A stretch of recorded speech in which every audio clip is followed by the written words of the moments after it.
নমস্কার বন্ধুরা, আজকের এথার এনার্জি তাদের কোয়ার্টার ওয়ান রেজাল্ট পাবলিশ করেছে। চলো দেখে নেওয়া যাক। প্রথমে আমার ফিগারটা চেক করব, এখানে সমস্ত ফিগার কোটিতে আছে। এরপরে আমরা সিকোয়েন্স চেক করব।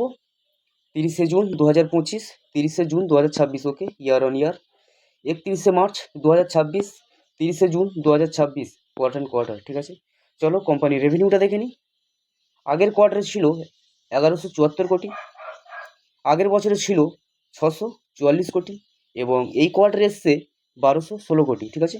কোম্পানি এখানে বছরের সঙ্গে বছর তুলনা করলে দেখা যাচ্ছে রেভিনিউর ক্ষেত্রে প্রায় ডবল করে দিয়েছে, বা ডবলের আশপাশে রেখেছে বলা যায়। এবং কোয়ার্টার কোয়ার্টার তুলনা করলে দেখা যাচ্ছে প্রায় 3% আশপাশে জাম্প দেখিয়েছে, ঠিক আছে। চলো কোম্পানির এক্সপেন্সটা দেখে নিই। আগের কোয়ার্টারে ছিল 1314 কোটি, আগের বছরে ছিল 851 কোটি, এবং এই কোয়ার্টারে এসছে 1310 কোটি। কোম্পানি খরচা একটু বাড়িয়ে ফেলেছে বছরের সঙ্গে তুলনা করলে, এবং কোয়ার্টার কোয়ার্টার মোটামুটি ঠিকই আছে। চলো কোম্পানির প্রফিটটা দেখে নিই।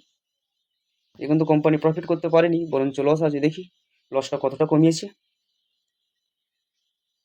তো আগের কোয়ার্টারে ছিল, মানে আগের কোয়ার্টারে কোম্পানি লস দেখিয়েছিল 100 কোটির মতন, আগের বছরে লস দেখিয়েছিল 178 কোটির মতন, এবং এই কোয়ার্টারে লস দেখিয়েছে 51 কোটি, ঠিক আছে।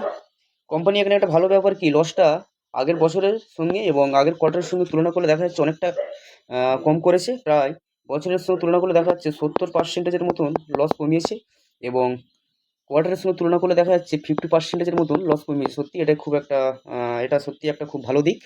চলো কোম্পানির ইপিএসটা দেখি। আগের কোয়ার্টারে ছিল -2 টাকা 62 পয়সা, এবং আগের বছরে ছিল -5 টাকা 23 পয়সা, এবং এই কোয়ার্টারে এসছে -1 টাকা 33 পয়সা, ঠিক আছে। কোম্পানি তাদের প্রফিটের ক্ষেত্রে লস মোটামুটি ভালোই কমিয়েছে। মোটামুটি কোম্পানি ভালোই রেজাল্ট নিয়ে এসছে। তবে দেখা যাক মার্কেট কেমন রিয়াকশান দেয় এই শেয়ারটির প্রতি। যদি ভিডিওটি ভালো লাগে তাহলে অবশ্যই লাইক করবেন, এবং আরও আপডেট পেতে আমাদের সঙ্গে থাকবেন। ধন্যবাদ।